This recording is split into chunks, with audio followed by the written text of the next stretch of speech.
Hi friends, welcome back to my YouTube channel. Monthly ಒಂದ್ಸಲಿ ನಾನು ನನ್ನ ಫೇಸ್ಗೆ ಫೇಶಿಯಲ್ ಮಾಡ್ಕೊಳ್ತೀನಿ. ಫೇಶಿಯಲ್ ಹಬ್ಬ ಕೂಡ ಬರ್ತಾ ಇರೋದ್ರಿಂದ ಫೇಶಿಯಲ್ ಮಾಡ್ಕೊಳ್ತಾ ಈ ವಿಡಿಯೋಲಿ ನಿಮಗೆ ಒಂದೊಂದು ಸ್ಟೆಪ್ ತೋರಿಸ್ತಾ ಹೋಗ್ತೀನಿ. ಹಾಗೆ ಫೇಶಿಯಲ್ ಕೂಡ ನಮ್ಮ ಸ್ಕಿನ್ಗೆ ತುಂಬ ಇಂಪಾರ್ಟೆಂಟ್. ಯಾಕಂದರೆ ಪಿಂಪಲ್ಸ್ ಆಗಲಿ ಮಾರ್ಕ್ಸ್ ಆಗಲಿ ಕಡಿಮೆ ಆಗುತ್ತೆ. ಹಾಗೆ ಬ್ಲಡ್ ಸರ್ಕ್ಯುಲೇಷನ್ ಚೆನ್ನಾಗಾಗುತ್ತೆ ಫೇಶಿಯಲ್ ಮಸಾಜ್ ಮಾಡ್ಕೊಳ್ಳೋದ್ರಿಂದ. ಮಸಲ್ಸ್ ಕೂಡ ಚೆನ್ನಾಗಿರುತ್ತೆ. ಹಾಗಾಗಿ ನಾನು ಇವತ್ತು ಫೇಶಿಯಲ್ನ ಮಾಡ್ಕೊಳ್ತಾ ಇದ್ದೀನಿ. ಇನ್ನೇನು 2-3 ಡೇಸಲ್ಲಿ ಯುಗಾದಿ ಹಬ್ಬ ಕೂಡ ಬರ್ತಾ ಇದೆ. ಹಾಗಾಗಿ ಫೇಶಿಯಲ್ನ ಮಾಡ್ಕೋತಾ ಇದ್ದೀನಿ. ನಾನಿಲ್ಲಿ ಇವತ್ತು ಯೂಸ್ ಮಾಡ್ತಿರೋಂಥ ಫೇಶಿಯಲ್ ಕಿಟ್ಟು O3+ ಅಂತ. ಇದಂತೂ ತುಂಬ ಚೆನ್ನಾಗಿರೋ ನಂದು ಫೇವ್ರೆಟ್ ಫೇಶಿಯಲ್ ಕಿಟ್ಟು. ನಾನಿಲ್ಲಿ ಯಾವುದೇ ಥರ ಪ್ರಮೋಷನ್ ಮಾಡ್ತಾ ಇಲ್ಲ, ಯಾವುದೇ ಪ್ರಾಡಕ್ಟ್ ಬಗ್ಗೆ. ಜಸ್ಟ್ ನಮ್ಮ ಸ್ಕಿನ್ ಕೇರ್ ಹೇಗಿರಬೇಕು ಅನ್ನೋದ್ರ ಬಗ್ಗೆ ಮಾತ್ರನೇ ಹೇಳ್ಕೊಡ್ತಾ ಇದ್ದೀನಿ. ಸೊ ನಮಗೆ ಈ ಫೇಶಿಯಲ್ ಕಿಟ್ಟಲ್ಲಿ 4 ಸ್ಟೆಪ್ಸು ಸಿಗುತ್ತೆ. ಕ್ಲೆನ್ಸು, ಸ್ಕ್ರಬ್ಬು, ಹಾಗೆ ಮಸಾಜ್ ಜೆಲ್ಲು, ಪ್ಯಾಕ್ ಬಂದು ನಮಗೆ ಪೀಲ್ ಆಫ್ ಮಾಸ್ಕ್ ಇರುತ್ತೆ. ಈ ರೀತಿ 4 ಸ್ಟೆಪ್ಸ್ಗಳು ಇರುತ್ತೆ.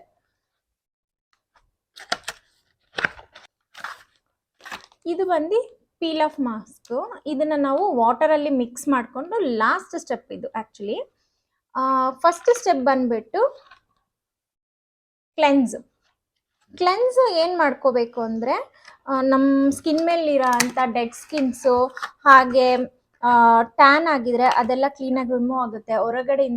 ಹೊರಗಡೆಯಿಂದ ಮನೆಗೆ ಬಂದರೆ ಅಥವಾ ಆಫೀಸ್ಗೆ ಹೋದರೆ ನಾವು ಧೂಳಲ್ಲಿ ಓಡಾಡ್ತಿರೋದ್ರಿಂದ ಕ್ಲೆನ್ಸ್ ಮಾಡ್ಕೊಳ್ಳೋದ್ರಿಂದ ನಮ್ಮ ಸ್ಕಿನ್ನು ನೀಟ್ ಆಗುತ್ತೆ, ಕ್ಲೀನ್ ಆಗುತ್ತೆ. ಹಾಗಾಗಿ ಕ್ಲೆನ್ಸಿಂಗ್ ತುಂಬ ಇಂಪಾರ್ಟೆಂಟ್.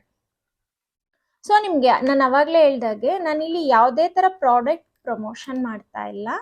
ನನ್ನ ಸ್ಕಿನ್ ಟೋನ್ಗೆ ಈ ಫೇಶಿಯಲ್ ಕಿಟ್ ತುಂಬ ಚೆನ್ನಾಗಿರುತ್ತೆ. ಹಾಗೆ ಇದ್ರ ರಿಸಲ್ಟ್ ಚೆನ್ನಾಗಿದೆ ಅಂತ ನಾನಿವತ್ತು ನಿಮಗೆ ಇದನ್ನು ತೋರಿಸ್ತಾ ಇದ್ದೀನಿ. ಫೇಶಿಯಲ್ ಸ್ಟಾರ್ಟ್ ಆಗೋಕ್ಕೂ ಮುಂಚೆ ನಾನು ಯೂಸ್ ಮಾಡೋಂಥ ಫೇಸ್ ವಾಶಿಂದ ಫೇಸ್ನ ಒಂದ್ಸರಿ ನಾನು ಕ್ಲೀನಾಗಿ ಫೇಸ್ ವಾಶ್ ಮಾಡ್ಕೊಂಡಿದ್ದೀನಿ. ನೆಕ್ಸ್ಟ್ ನಾನಿಲ್ಲಿ ಒಂದು ಬೌಲಲ್ಲಿ ಕೋಲ್ಡ್ ವಾಟರ್ ತಗೊಂಡಿದ್ದೀನಿ. ಈ ರೀತಿ ಇರುತ್ತೆ.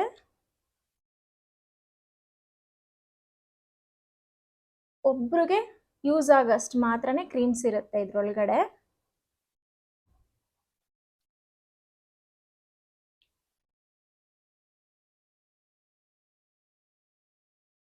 ನಾನು 2 ಫಿಂಗರಿಂದ ಕ್ರೀಮ್ನ ಕ್ಲೀನಾಗಿ ಈ ರೀತಿ ಬ್ಲೆಂಡ್ ಮಾಡ್ತಾ ಇದ್ದೀನಿ. ಬ್ಲೆಂಡ್ ಮಾಡಿದ್ಮೇಲೆ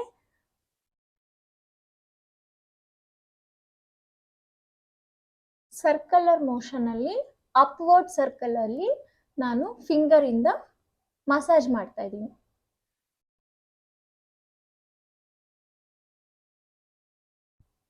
ಎರಡು ಫಿಂಗರ್ ಯೂಸ್ ಮಾಡಿಕೊಂಡು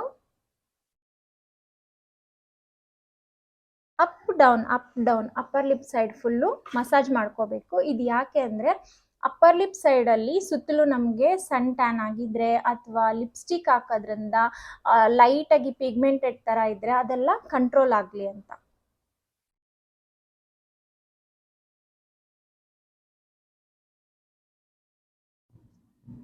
ನಾನು ನಿಮಗೆ ಯಾವಾಗಲೂ ಹೇಳ್ತೀನಿ, ಫೇಸ್ಗೆ ಏನೇ ಅಪ್ಲೈ ಮಾಡಿದ್ರು ಇನ್ಕ್ಲೂಡಿಂಗ್ ನೆಕ್ ಕೂಡ ಅಪ್ಲೈ ಮಾಡ್ಕೋಬೇಕು ಅಂತ. ಇಲ್ಲಾಂದರೆ ನೆಕ್ ಒಂದು ಕಲರ್ ಇರುತ್ತೆ, ಸ್ಕಿನ್ನೇ ಒಂದು ಕಲರ್ ಇರುತ್ತೆ. ಹಾಗಾಗಿ ನೆಕ್ಕನ್ನು ಕೂಡ ನಾವು ಏನು ಕ್ರೀಮ್ ಹಾಕಿದ್ರು, ಕ್ಲೆನ್ಸ್ ಮಾಡ್ಕೊಳ್ಳಿ, ಸ್ಕ್ರಬ್ ಮಾಡ್ಕೊಳ್ಳಿ ಅಥವಾ ಏನೇ ಮಾಡ್ಕೊಳ್ಳಿ, ನೆಕ್ ಪಾರ್ಟ್ ಕೂಡ ಇನ್ಕ್ಲೂಡ್ ಮಾಡ್ಕೋಬೇಕು. ಸೊ ಇದೊಂದು 5 ನಿಮಿಷ ನಾನು ಮಸಾಜ್ ಮಾಡ್ಕೊಂಡಿದ್ದೀನಿ. ಇದಾದಮೇಲೆ ನಾನು ಐಸ್ ಕ್ಯೂಬ್ ಯೂಸ್ ಮಾಡಿಕೊಂಡು ವಾಟರ್ ರೆಡಿ ಮಾಡ್ಕೊಂಡಿದ್ದೀನಿ, ಕೋಲ್ಡ್ ವಾಟರು. ಅದರಿಂದ ಒಂದು ಕಾಟನ್ ನ್ಯಾಪ್ಕಿನ್ನ ಡಿಪ್ ಮಾಡಿ ಕ್ಲೀನ್ ಮಾಡ್ಕೋತೀನಿ ಫೇಸು.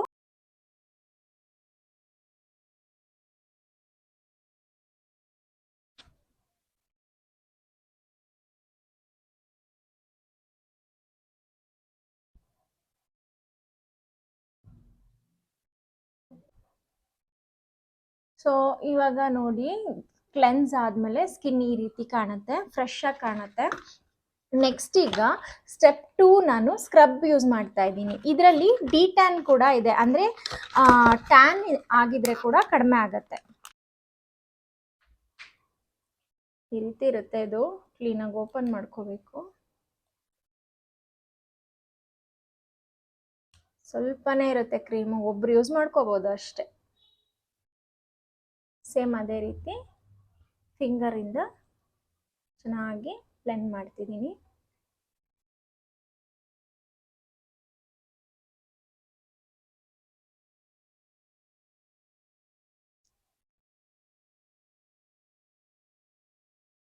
ಸ್ಮೆಲ್ ಅಂತೂ ಸೂಪರ್ ಆಗಿದೆ. ನಾವು ಚಿಕ್ಕ ವಯಸ್ಸಲ್ಲಿ ಚಾಕ್ ಪೀಸ್ ಯೂಸ್ ಮಾಡ್ತಿದ್ವಲ್ಲ, ಆ ಸ್ಮೆಲ್ ಬರುತ್ತೆ ಇದರಲ್ಲಿ.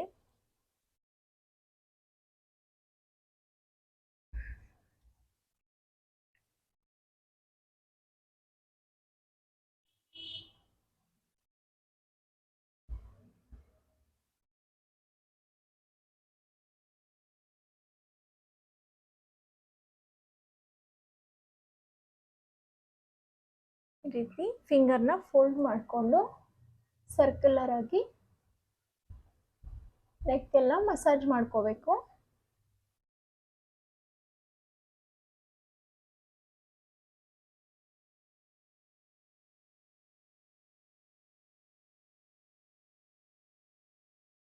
ಇದೊಂದು 2 ಸೆಕೆಂಡು ಫೇಸ್ ಮೇಲೆ ಹೀಗೇನೆ ಬಿಟ್ಬಿಡ್ತೀನಿ. ಸೊ ಮಸಾಜ್ ಮಾಡಿಕೊಂಡು ಒಂದು 2 ಸೆಕೆಂಡ್ ಬಿಟ್ಟಾದ್ಮೇಲೆ ಇದನ್ನ ಕ್ಲೀನ್ ಮಾಡ್ಕೋತೀನಿ. ಈ ಸ್ಕ್ರಬ್ ಮಾಡೋವಾಗಲೂ ಅಷ್ಟೇ ತುಂಬ ಹಾರ್ಡಾಗಿ ರಬ್ ಮಾಡಬಾರ್ದು, ಲೈಟಾಗಿ ಜೆಂಟ್ಲಿ ಮಸಾಜ್ ಮಾಡ್ಕೋಬೇಕು. ಹಾಗೆ ಟ್ಯಾನ್ ಇದ್ರೆ ಕೂಡ ಕ್ಲೀನ್ ಆಗುತ್ತೆ ಅಂತ ಹೇಳಿದ್ದೆ. ಸೊ ತುಂಬ ಹೊತ್ತು ಬಿಡಬೇಡಿ ಫೇಸ್ ಮೇಲೆ. ನೋಸ್ ಹತ್ರ ಸ್ವಲ್ಪ ಕ್ಲೀನಾಗಿ ಮಸಾಜ್ ಮಾಡ್ಕೋಬೇಕು. ವೈಟ್ ಹೆಡ್ಸ್ ಬ್ಲ್ಯಾಕ್ ಹೆಡ್ಸ್ ಏನಾದರೂ ಇದ್ದರೆ ಅದು ಸ್ವಲ್ಪ ಸಾಫ್ಟ್ ಆಗುತ್ತೆ, ರಿಮೂವ್ ಮಾಡೋಕ್ಕೆ ಈಸಿ ಆಗುತ್ತೆ. ಸೊ ಈಗ ಒಂದು 2 ಮಿನಿಟ್ಸ್ ಆಗಿದೆ. ನಾನು ಸೇಮ್ ಅದೇ ರೀತಿ ಐಸ್ ವಾಟ್ರ್ ಯೂಸ್ ಮಾಡ್ಕೊತಾ ಇದ್ದೀನಿ. ಯಾಕೆ ಅಂದರೆ ಐಸ್ ವಾಟ್ರ್ ಯೂಸ್ ಮಾಡ್ಕೊಳ್ಳೋದ್ರಿಂದ ಸ್ಕಿನ್ನು ಸ್ವಲ್ಪ ಟೈಟ್ನಿಂಗ್ ಆಗುತ್ತೆ. ಹಾಗಾಗಿ ಫೇಶಿಯಲ್ ಮಾಡ್ಕೊಳ್ಳುವಾಗ ಐಸ್ ವಾಟ್ರ್ ಯೂಸ್ ಮಾಡಿಕೊಂಡ್ರೆ ಬೆಸ್ಟ್ ಅಂತ ನನ್ನ ಒಪಿನಿಯನ್.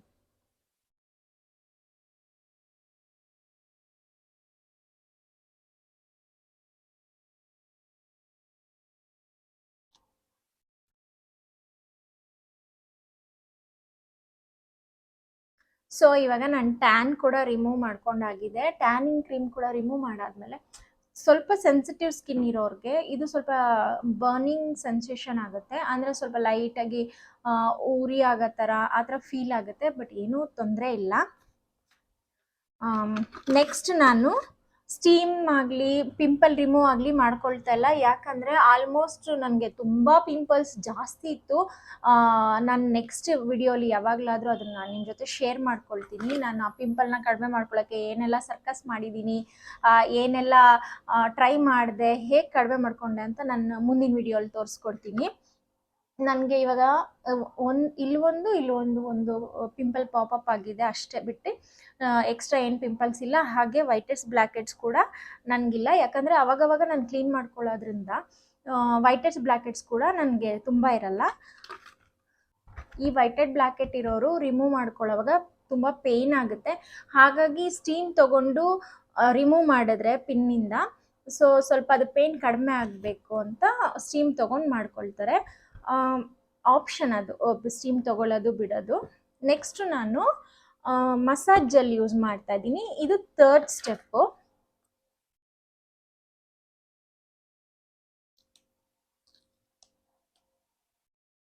ನೋಡಿ,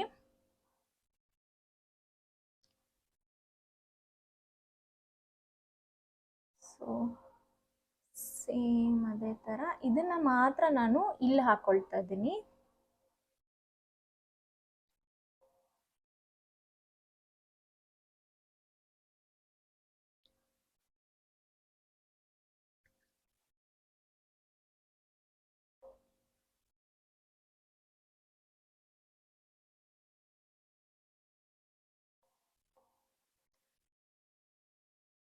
ಐ ಹತ್ರ ಸರ್ಕ್ಯುಲರ್ ಆಗಿ 2 ಫಿಂಗರ್ಸ್ ಯೂಸ್ ಮಾಡ್ತಾ ಇದ್ದೀನಿ. ಫೋರ್ಹೆಡ್ ಹತ್ರ 3 ಫಿಂಗರ್ಸ್ ಯೂಸ್ ಮಾಡ್ತಾ ಇದ್ದೀನಿ.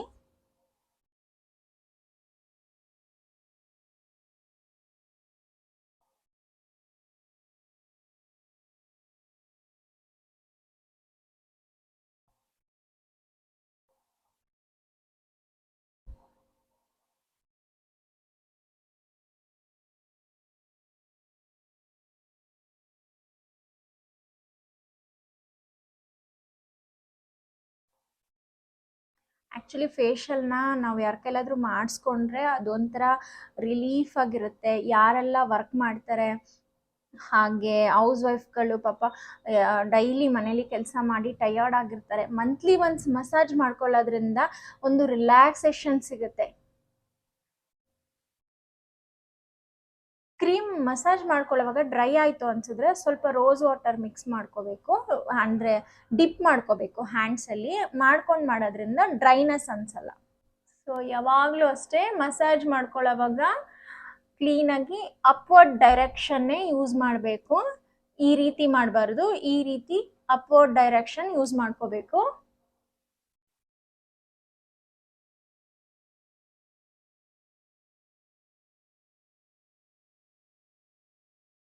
ಇದನ್ನ ಟ್ಯಾಪಿಂಗ್ ಅಂತ ಹೇಳ್ತಾರೆ, ಫಿಂಗರ್ ಟ್ಯಾಪು. ಇದರಿಂದ ನಮ್ಮ ಸ್ಕಿನ್ ಮೇಲೆ ಬ್ಲಡ್ ಸರ್ಕ್ಯುಲೇಷನ್ ಚೆನ್ನಾಗಾಗಿ, ಸೊ ಕ್ರೀಮ್ ಹಾಕೊಂಡು ನಾವು ಮಸಾಜ್ ಕ್ರೀಮ್ ಹಾಕೊಂಡು ಒಂದು 5 ನಿಮಿಷ ಮಸಾಜ್ ಮಾಡ್ಕೊಂಡಾಗಿದೆ. ಇವಾಗ ನಾನು ಇದನ್ನ ಕ್ಲೀನ್ ಮಾಡ್ಕೊಳ್ತಾ ಇದ್ದೀನಿ.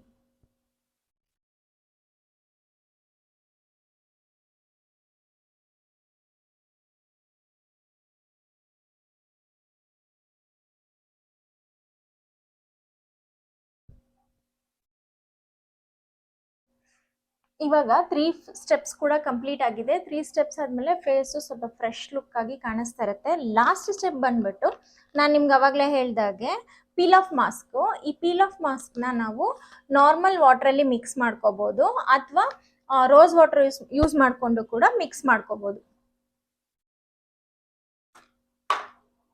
ಅಮ್ಮ ಸೀಸರಲ್ಲಿ ಇದೆಲ್ಲ ಕಟ್ ಮಾಡ್ತೀವಲ್ಲ,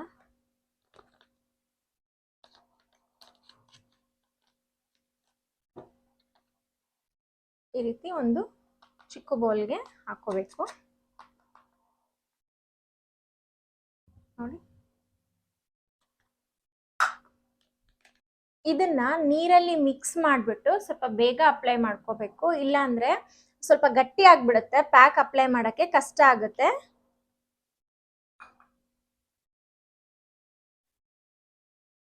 ಸೊ ಇದನ್ನ ಈ ರೀತಿ ಮಿಕ್ಸ್ ಮಾಡಿಕೊಂಡು ಬ್ರಷಲ್ಲಾದರೂ ಅಪ್ಲೈ ಮಾಡ್ಕೋಬೋದು, ಅಥವಾ ಫಿಂಗರಿಂದ ಕೂಡ ಅಪ್ಲೈ ಮಾಡ್ಕೋಬೋದು. ಸ್ವಲ್ಪ ಬೇಗ ಬೇಗ ಅಪ್ಲೈ ಮಾಡ್ಕೋಬೇಕು.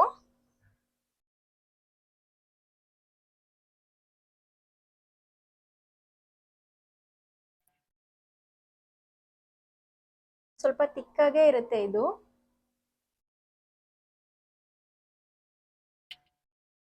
ಸೊ ಪೂರ್ತಿ ಫೇಸ್ಗೆ ನಾನು ಪ್ಯಾಕ್ ಅಪ್ಲೈ ಮಾಡಿದ್ದೀನಿ. ಪ್ಯಾಕ್ ಅಪ್ಲೈ ಮಾಡ್ಕೊಳ್ಳುವಾಗ ಐಬ್ರೋಸ್ನ ಬಿಟ್ಟು ಪ್ಯಾಕ್ ಅಪ್ಲೈ ಮಾಡ್ಕೋಬೇಕು. ಈಗ ಇದನ್ನ ಒಂದು 10 ರಿಂದ 15 ನಿಮಿಷ ಹಾಗೆ ಬಿಟ್ಬಿಡ್ಬೇಕು ಫೇಸ್ ಮೇಲೆ. ಅದಾದ್ಮೇಲೆ ಪೀಲ್ ಮಾಡಬೇಕು.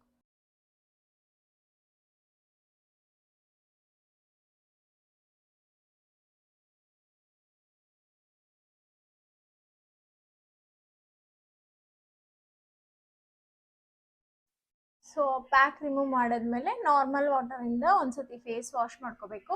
ಪ್ಯಾಕ್ ಹಾಕೊಳ್ಳುವಾಗ ಸ್ವಲ್ಪ ತಿಕ್ಕಾಗಿ ಪ್ಯಾಕ್ ಹಾಕೊಂಡ್ರೆ ಇನ್ನೂ ಕ್ಲೀನಾಗಿ ಪ್ಯಾಕ್ ಪೂರ್ತಿ ಕ್ಲೀನಾಗಿ ಬಂದ್ಬಿಡುತ್ತೆ ಒಂದೇ ಸಲ. ಸ್ವಲ್ಪ ಸ್ವಲ್ಪನೇ ತೆಗಿಬೇಕು ಅನ್ನೋದಿರಲ್ಲ. ನಾನು ಸ್ವಲ್ಪ ಪ್ಯಾಕ್ನ ತೆಳ್ಳಗೆ ಹಾಕಿರೋದ್ರಿಂದ, ಅಂದರೆ ತಿನ್ನಾಗಿ ಹಾಕಿದ್ದೆ, ಹಾಗಾಗಿ ನಿಧಾನಕ್ಕೆ ಒಂದು ಸ್ವಲ್ಪನೇ ರಿಮೂವ್ ಮಾಡಿದೆ. ಇದಾದ್ಮೇಲೆ ನೀಟಾಗಿ ಒಂದ್ಸತಿ ನಾರ್ಮಲ್ ವಾಟರ್, ಸೋಪ್ ಹಾಕ್ದಿರಾ, ಫೇಸ್ ವಾಶ್ ಹಾಕ್ದಿರಾ, ಏನೂ ಹಾಕ್ದಿರಾ, ನಾರ್ಮಲ್ ವಾಟರಲ್ಲಿ ಫೇಸ್ನ ವಾಶ್ ಮಾಡ್ಕೋಬೇಕು. ಪ್ಯಾಕ್ ಎಲ್ಲ ರಿಮೂವ್ ಮಾಡಾದ್ಮೇಲೆ ಫೇಸ್ನ ನಾರ್ಮಲ್ ವಾಟರಿಂದ ಫೇಸ್ ವಾಶ್ ಮಾಡ್ಕೊಂಡಿದ್ದೀನಿ. ಫೇಸ್ ವಾಶ್ ಆದಮೇಲೆ ಓನ್ಲಿ 24 ಅವರ್ಸ್ ಯಾವುದೇ ರೀತಿ ಸೋಪ್ ಆಗಲಿ ಕ್ರೀಮ್ ಆಗಲಿ ಯೂಸ್ ಮಾಡಬಾರ್ದು. ಜಸ್ಟ್ ನಾವು ಏನು ರೆಗ್ಯುಲರಾಗಿ ಯೂಸ್ ಮಾಡ್ತೀವಿ ಫೇಸ್ ಮಾಯ್ಶ್ಚರೈಸರ್ನ ಮಾತ್ರ ಯೂಸ್ ಮಾಡ್ಕೋಬೇಕು. ನೆಕ್ಸ್ಟ್ ಈ ವಿಡಿಯೋ ನಿಮಗೆ ಇಷ್ಟ ಆಯಿತು ಅಂತ ತಿಳ್ಕೊತೀನಿ, ಹಾಗೆ ಯೂಸ್ಫುಲ್ ಆಯಿತು ಅಂತಲೂ ತಿಳ್ಕೊತೀನಿ. ಈ ವಿಡಿಯೋ ನಿಮಗೆ ಇಷ್ಟ ಆಗಿದ್ರೆ ಪ್ಲೀಸ್ ಒಂದು ಲೈಕ್ ಮಾಡಿ, ಶೇರ್ ಮಾಡಿ, ಹಾಗೆ ಸಬ್ಸ್ಕ್ರೈಬ್ ಮಾಡ್ಕೊಳ್ಳೋದನ್ನ ಮರಿಬೇಡಿ ಫ್ರೆಂಡ್ಸ್.